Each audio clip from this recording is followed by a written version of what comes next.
उपासनीयं यत्नेन शास्त्रं व्याकरणं प्रदीपभूतं विद्यानां सर्वासां यदवस्थितम् इदं माद्यं पदस्थानं सिद्धिसोपानपर्वणाम्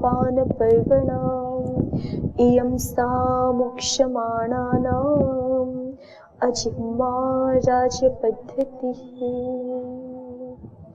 रूपान्तरेण ते देवा विचरन्ति महीतले ये व्याकरणसंस्कार पवित्रितमुखा नराः।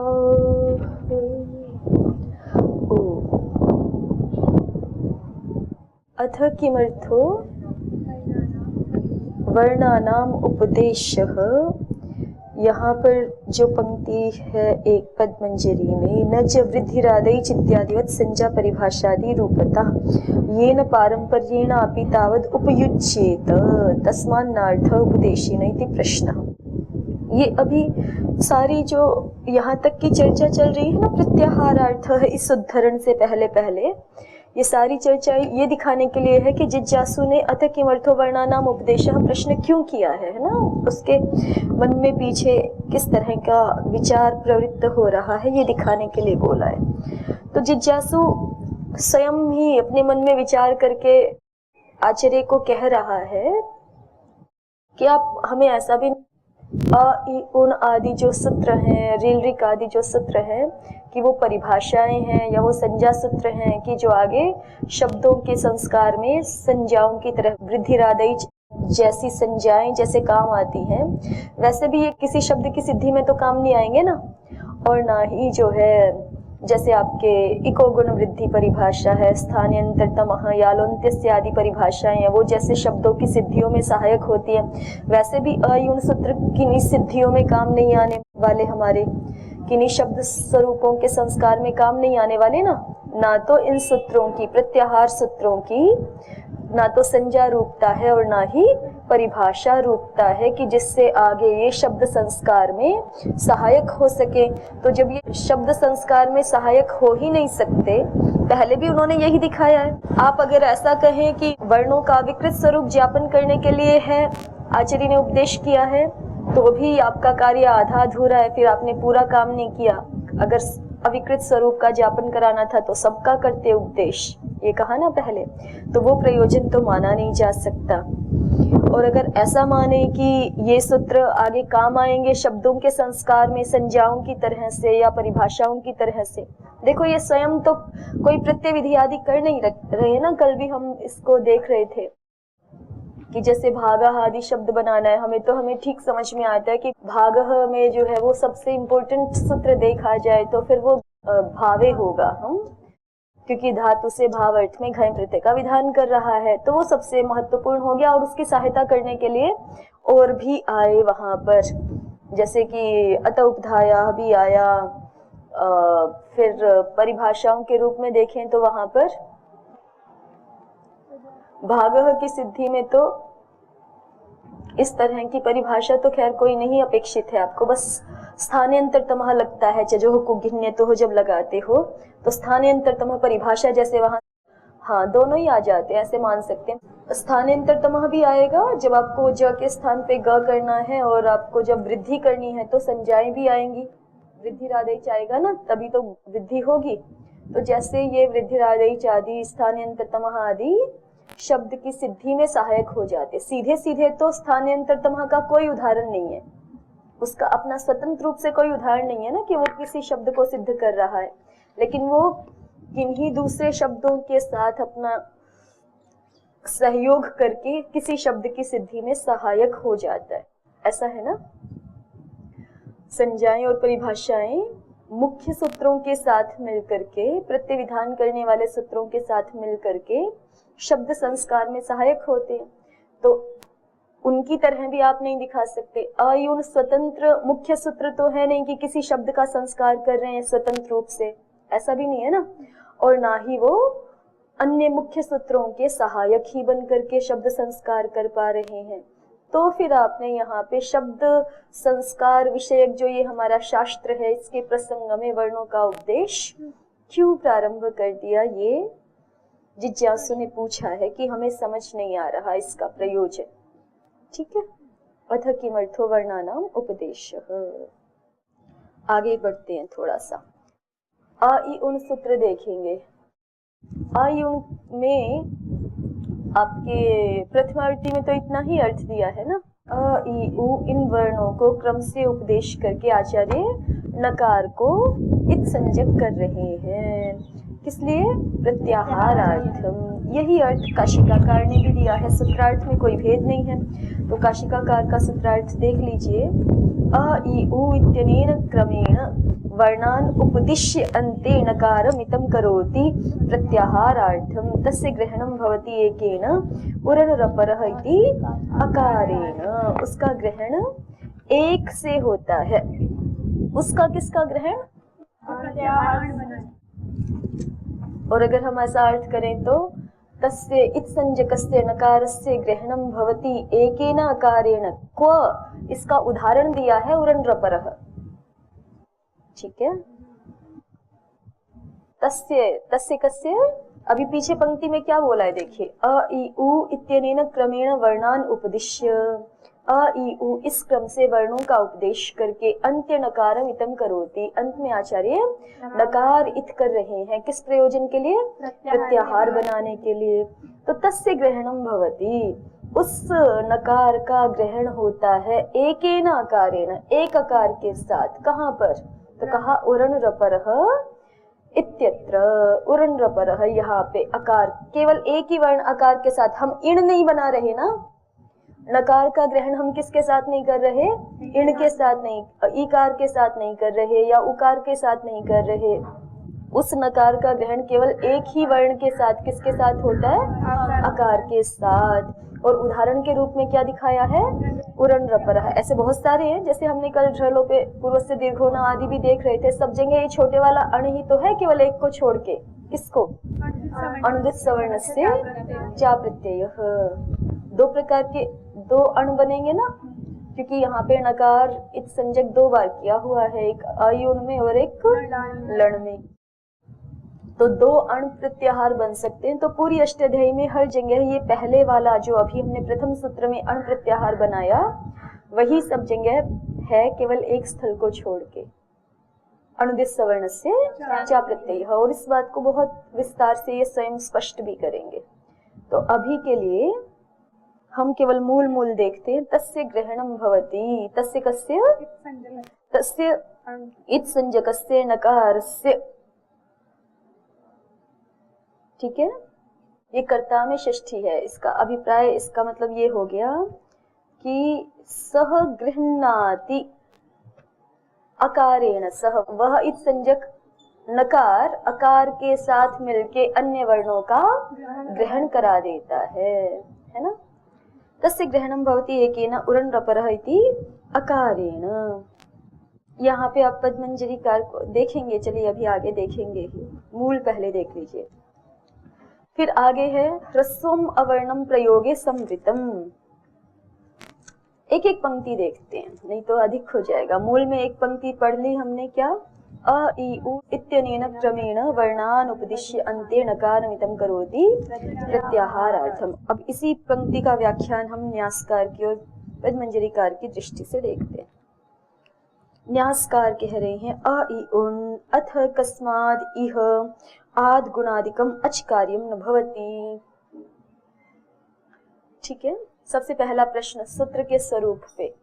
अ इ उन वर्णों का आचार्य ने मूल रूप से निर्देश कर दिया, अ इ उ, और अंत में न पढ़ दिया। आचार्य का तो नियम है, सिद्धांत है कि जो है वो बिना विभक्ति के पढ़ना नहीं चाहिए, है ना। अपदम न प्रयुंजीत। चलो वो भी एक बात हम सोचें कि विभक्ति का लुक कर दिया आदि। सूत्रों में छंदस कार्य भी हो जाते हैं ना। छंद में जैसे सुपाम सुलुक आदि कहा है, वैसे पढ़ा भी हो सु और उसका लुक करके पढ़ दिया, ऐसा मान ले तो भी अ इ उ यहाँ संधि कार्य प्राप्त हो रहा है ना। अ इ में आद गुणा होना चाहिए था, क्यों नहीं किया? या ई ऊ में कोई अणची होना चाहिए था, क्यों नहीं किया आचार्य ने, ये प्रश्न कर रहे हैं। जिज्ञासु ने पूछा अथ कस्माद इह आद गुणादिकम अच कार्यम न भवति। यहाँ आद गुणादिक जो आद गुण इत्यादि जो अच के परे रहते होने वाले संधि कार्य हैं वो क्यों नहीं हुए। तो उसका उत्तर देते हैं प्लुत प्रगृह्य अचि इति प्रकृति भावात। कि हमारे पास जो है वो संधि कार्य को रोकने के लिए एक उपाय है, क्या है, प्लुत प्रगृह्य अचि नित्यम। क्या कहते हैं ये सूत्र, अचि परतः प्रकृत्या भवन्ति, प्रकृति भावेन भवन्ति, प्रकृत्या भवन्ति माने अपने स्वरूप वाले ही रहते हैं, उनमें कोई विकार नहीं होता। अगर संज्ञा क्या है, प्लुत है या प्रक्रिय है, तो ये तो स्पष्ट है। अ ई उ ह्रस्व पढ़े हैं तो इनकी प्लुत संज्ञा तो है नहीं यहाँ पर, है ना, प्लुत संज्ञा नहीं है, तो फिर यहाँ पे कैसे करेंगे प्रकृति भाव। तो उसको देखिए आगे, प्लुत प्रगृह्य अचीति प्रकृति भावात प्रगृह्यत्वम तु तेषाम। स्पष्ट करते कि हम इनको प्लुत नहीं मान रहे, क्या मान रहे हैं, प्रगृह्य संज्ञक मान रहे हैं। कैसे मानेंगे, तो कहा प्रगृह्यत्वम तु तेषाम, तेषाम के शाम अ ई इत्यादि वर्णानाम प्रगृह्यत्वम अर्थात अ ई उ आदि वर्णों की प्रगृह्य संज्ञा हो जाएगी। कैसे, निपात एका जनांगेति प्रगृह्य संज्ञा विधानात्। निपात एका जनांग इस सूत्र से प्रगृह्य संज्ञा कर दिए जाने से। अब निपात एका जनांग क्या कहता है, एक अच रूप जो निपात है ना, एक अच वाले नहीं, क्या कौन सा समास किया देव प्रतिज्ञा जी, एकश्चासौ अच्च कर्मधारे किया, एक अच अस्मिन ऐसे नहीं, बहुव्रीहि नहीं कर रहे हैं ना, क्या कर रहे हैं, एकश्चासौ अच्च इति एकाच, ऐसे कर्मधारे समास करके एक अच रूप जो निपात हैं उनकी प्रगृह्य संज्ञा हो जाती है। किनको छोड़ करके, अनांग माने आंग, इस निपात को छोड़ के केवल अन्य सबकी हो जाती है। तो ये जो अ ई उ आदि है ना, अब फिर इनकी निपात संज्ञा होनी चाहिए पहले, तब तो प्रगृह्य संज्ञा होगी। निपात एका जनांग सूत्र ने तो ये कहा ना कि एक अच रूप जो निपात हैं उनकी प्रगृह्य संज्ञा होती है, वो प्रगृह्य संज्ञक होते हैं। तो इसका मतलब अ ई उ का पहले निपातत्व तो होना चाहिए। निपात संज्ञा, निपात संज्ञा कौन से प्रकरण से होती है, स्वरादि निपातम अव्ययम से तो अव्यय संज्ञा होती है ना। प्राग्विश्वरान निपाता, एक 4 में जो प्रकरण है आपका, वहां पे निपात संज्ञा प्रकरण है ना, अधीरीश्वरे ये सूत्र है आपका। तो प्राग्विश्वरात निपाता, ईश्वर शब्द से पहले पहले जो भी शब्द वहां पढ़े गए हैं विभिन्न अर्थों में, वो निपात संज्ञक होते हैं। तो चादयो निपाता भी है वहां पर ही, है ना। और आपका चादीगण खोल के देखो, मूल काशिका है आपके पास, तो चादी में ये अ ई आदि पढ़े हुए हैं कि नहीं, अ ई उ री री ए ऐ ओ औ अम तक उई।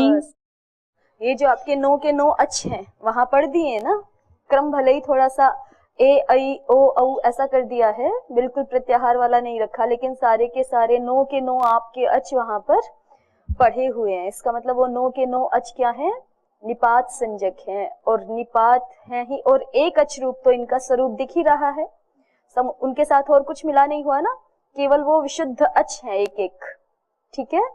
तो निपात भी है और एक आच भी है, और आंग नहीं है, आंग नहीं है ना इनमें, अ ई उ में। तो ये तीनों अ ई उ क्या हो गए, अभी अयुण सूत्र के लिए हम देख रहे हैं, तो अ ई उ, या फिर सबके लिए भी देख लो, आगे वालों के लिए भी, अ ई उण री रिक ए ओंग ऐ औच, सबके संदर्भ में ये उत्तर आ जाएगा ना। जहां भी कोई भी संधि कार्य प्राप्त हो रहा होगा इन 4 प्रत्याहार सूत्रों के संदर्भ में, वहां क्या उस संधि कार्य को रोकने के लिए कौन सा सूत्र प्रवृत्त हो जाएगा, प्लुत प्रगृह्य अचि नित्यम। और इस सूत्र को कार्य करने के लिए प्रगृह्य संज्ञा चाहिए। तो प्रगृह्य संज्ञा किस सूत्र से कर लेंगे हम, निपात एका जनांग। निपात एका जनांग सूत्र को कार्य करने के लिए निपात संज्ञा चाहिए। सो किसने कर दी, चादयो सत्य सूत्र ने कर दी, ठीक है। तो हमें समझ आ गया कि ये अ ई आदि जो 9 अच हैं हमारे, ये सारे के सारे निपात संज्ञक हैं, एकाच रूप हैं, इसलिए इनकी निपात एकाजनांक सूत्र से प्रग्रिय संज्ञा हो जाएगी, और प्रग्रिय संज्ञा होने के कारण फिर प्लुत प्रक्रिया अचि नित्यम सूत्र से प्रकृति भाव हो जाएगा। और प्रकृति भाव का मतलब क्या हुआ देव धैर्य? आपको कोई अणुची संधि पता है? और आद्गुण अ ई उण, ये सूत्र है ना आपका अ ई उण। अब यहाँ पे जिज्ञासु ने प्रश्न ये किया था कि ये अ और ई इन दोनों को मिल करके ए नहीं हो जाना चाहिए क्या आद्गुण सूत्र से, है ना? संधि होनी चाहिए थी ना। आचार्य ने बिना संधि किए ऐसे ऐसे कैसे पढ़ दिया अलग अलग एक एक वर्ण को? अ और ई जैसे ही पढ़ते तो ए हो जाता, फिर ए उण ऐसे रहता, तो फिर यहाँ पे अब क्या पाता? एचो यवायावह पाता ना, ठीक है? तो एचो यवायावह पा करके फिर क्या हो जाना चाहिए था? ए को अया आदेश, तो अयुण ऐसा कुछ रूप बनना चाहिए था, ठीक है? कल्पना मात्र है, और कोई भी कार्य दिखा सकते हैं बीच में, ठीक है? कि ऐसा कुछ संधि करके पढ़ना चाहिए था। अ ई उण ये कैसे पढ़ दिया बिना संधि किए? खुद ही नियम बना रहे हैं कि आद्गुण ऐसे होता है कि जब जब अवर्ण से उत्तर अच परे हो तो पूर्व पर के स्थान में गुण हो जाता है, और खुद ही उसका पालन नहीं कर रहे अपने सूत्रों में, तो गड़बड़ बात है ना, है ना? ये जिज्ञासु का प्रश्न है कि आपने बिना, आपका ही सूत्र है आद्गुण है और वो यहाँ प्राप्त हो रहा है, वो आपने लगाया नहीं। यहाँ पर आपका ही सूत्र एचो यवायावह प्राप्त हो रहा है, वो आपने लगाया नहीं, और ऐसे वर्णों को अलग अलग पढ़ दिया, ऐसे कैसे किया? तो इसका मतलब जिज्ञासु सूत्र के स्वरूप पे आशंका जता रहा है कि ये सूत्र स्वरूप त्रुटित है क्या, या यदि त्रुटित नहीं है तो इसका यही स्वरूप कैसे शेष रह गया, ये हमें पता नहीं चल रहा, ठीक है? तो उसका उत्तर दे रहे हैं न्यासकार कि यहाँ पे ये वाला स्वरूप ठीक नहीं है, या ये वाला स्वरूप ठीक नहीं है, यही ठीक है। क्यों ठीक है? तो उसका उत्तर दे रहे हैं कि देखिए यहाँ पे ये जो सारे वर्ण है ना अलग अलग अ ई आदि, अ ई उ तीनों वर्ण, इनकी निपात संज्ञा है, ठीक है? निपात संज्ञा है कैसे? चादयो सत्य सूत्र से। चादयो सत्य सूत्र कहता है कि चादी गण में पढ़े हुए जितने भी शब्द हैं, अगर वो किसी सत्व अर्थ को नहीं कहते, माने वो सीधे सीधे किसी पदार्थ को नहीं संकेतित कर रहे, अगर सत्व माने पदार्थ, कठोर पदार्थ, मूर्तिमंत पदार्थ, उसको अगर नहीं कह रहे हैं, तो वो जैसे पहला ही शब्द है च, अब च और अर्थ को तो कहता है, लेकिन और तो समुच्चय तो एक भाव मात्र है ना, और नाम की कोई वस्तु तो नहीं दिखा सकते आप, है ना? कि जैसे हम पुस्तक दिखा सकते हैं, कि जैसे हम ये सुधाखंड दिखा सकते हैं, बोर्ड दिखा सकते हैं, वैसे और नाम की क्या वस्तु है? कुछ वस्तु नहीं ना। इसी प्रकार से असत्व अर्थ में जब चादिगण में पढ़े हुए शब्द वर्तमान हो, तो उन शब्दों की क्या संज्ञा हो जाती है? निपात संज्ञा हो जाती है, ठीक है? तो ये तीनों शब्द भी और आगे आने वाले जो रील रिक ए ओ ऐ औ है, वो सारे के सारे कहाँ पढ़े हुए हैं? चादिगण में पढ़े हुए हैं। तो चादिगण में पढ़े होने से, चूंकि ये चादिगण में पढ़े हुए हैं, तीनों शब्द कहाँ पढ़े हुए हैं? चादिगण में। तो चादिगण में पढ़े होने से, और असत्व भी हैं, चादिगणे पठिताः सन्ति अपि च असत्व रूपा, असत्वे अर्थे वर्तमानाः सन्ति इति कृत्वा एषां किं भविष्यति? चादिगण में पढ़े होने से निपात संज्ञा होगी, और जैसे ही निपात संज्ञा हो जाएगी तो फिर निपात होने से इनका प्रग्रियत्व हो जाएगा। कौन से सूत्र से? प्रग्रिय संज्ञा कौन से सूत्र से होती है? प्रग्रिय संज्ञा प्रकरण कहाँ से कहाँ तक है? ईदु दे द्विवचनम प्रगृह्यम से लेके कहाँ तक? आद्यंत वदेकस्मिन् से पहले पहले ईदु तौच सप्तम्यर्थे, उसके बाद तो फिर वो भी है ना, ईदु तौच सप्तम्यर्थे दाधाघ्वदाप से पहले पहले, घु संज्ञा से पहले पहले जितने भी सूत्र हैं वो प्रग्रिय संज्ञा करने वाले सूत्र हैं, ठीक है? ईदु दे द्विवचनम प्रगृह्यम से लेकर के दाधा घुदा, अगली संज्ञा जब तक नहीं आ रही तब तक किसका प्रकरण है?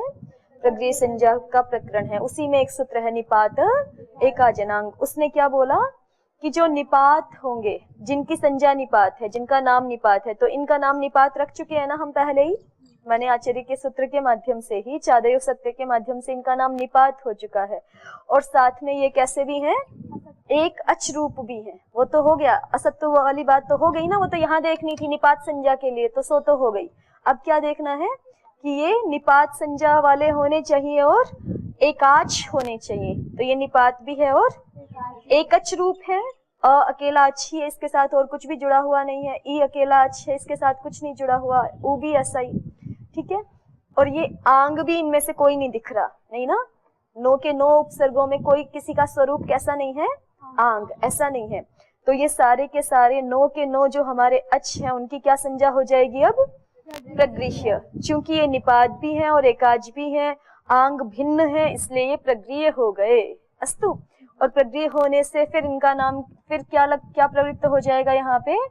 प्लुत प्रगृह्याचि नित्यम से प्रकृति भाव। क्या हो गया? प्रकृति भाव।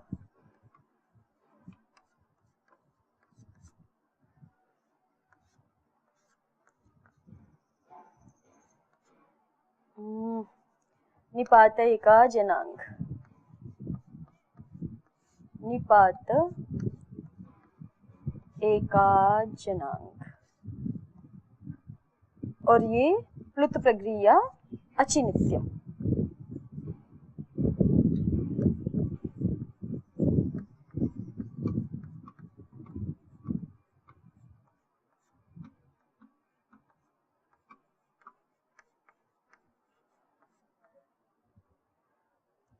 अब प्रकृति भाव क्या होता है? प्रकृति भाव का मतलब होता है कि कहीं पर संधि पा रही हो, वो रुक जाए, ठीक है। जैसे हम बता रहे थे ना पहले कि यहाँ पे अ और ई को मिलके ए पा रहा है, वो ना हो, ठीक है, ए ना हो करके अ ई ऐसा ही स्वरूप बना रहे, अर्थात विकार ना हो, उसको क्या कहते हैं? प्रकृति भाव, ठीक है। जैसे योगियों के लिए कहते हैं ना कि वो प्रकृतिस्थ रहते हैं, किसी भी आलम्बन के आने पर, आंतरिक अथवा बाह्य आलम्बनों के आने पर भी उनका चित्त विकार अवस्था को प्राप्त नहीं रहता, प्रकृतिस्थ रहते हैं। तो ऐसे ही वर्णों में भी जब विकार नहीं होता, संधि आदि रूप विकार नहीं होता, वो अपने स्वरूप में ही अवस्थ रहते हैं, उस स्थिति को कहते हैं प्रकृति भाव। तो अ ई उ आदि अलग अलग ही रह गए ना, उनमें परस्पर मिलकर के कोई विकार रूप संधि कार्य हुआ नहीं, इसलिए इसको हम कह रहे हैं प्रकृति भाव। तो अब ये स्पष्ट हो गया कि अ ई उ आदि सूत्रों में आचार्य ने संधि कार्य क्यों नहीं किया, है ना। देखिए आगे देखिए, अ ई उण अथ कस्माद् इह आद गुणादिकम अच कार्यम न भवति। उसका उत्तर दिया प्लुत प्रगृह्य अचीति प्रकृति भावात् प्रगृह्यत्वं तु तेषां निपात एकाजनांगिति प्रगृह्य संज्ञा विधानात्। तेषां केषां प्रगृह्यत्वं? अ ई उ इत्यादीनां वर्णानां प्रगृह्यत्वं तु कथं भवति? निपात एकाजनांग इति सूत्रेण प्रगृह्य संज्ञा विधानात् भवति। आगे देखिए, निपातत्वं तु चादिषु पाठात्। तो फिर प्रश्न उठेगा कि लेकिन निपात एकाजनांग की प्रवृत्ति के लिए तो पहले निपात संज्ञा भी चाहिए ना, तो निपात संज्ञा कैसे होगी? तो वो भी बता दिया, निपातत्वं तु चादिषु पाठात्। इन अ ई उ आदि वर्णों का निपातत्व हो जाएगा चादिगण में पाठ होने से। अतएव निपातत्वाद् अर्थवत्वे अनर्थवत्वे चोत्पन्नायाः विभक्तेः श्रवणं न भवति। अतएव निपातत्वाद् अर्थवत्वे अनर्थवत्वे च, इसलिए निपात होने से ही। अब देखिए, अब अगला प्रश्न आ गया है, मतलब सीधा उत्तर ही दिया जा रहा है, प्रश्न तो नहीं। पहले तो ये बता दिया कि संधि कार्य क्यों नहीं हुआ, ठीक है। अब कोई पूछे कि यहाँ पे जो है वो विभक्ति क्यों नहीं आई, जैसे हमने पहले ही समझा था कि आचार्य का नियम ही है अपदम न प्रयुंजीत। लोक भाषा में हमें भाषा में हमें कभी भी बिना विभक्ति लगाए पद का प्रयोग नहीं करना चाहिए। माने जब तक कोई प्रातिपदिक पद नहीं बन जाता, जब तक कोई शब्द पद नहीं बन जाता, तब तक उसका आप भाषा में प्रयोग नहीं कर सकते। ये नियम है भाषा का, अपदम न प्रयुंजित। तो फिर यहाँ पे विभक्ति कैसे नहीं सुनाई पड़ रही हमें?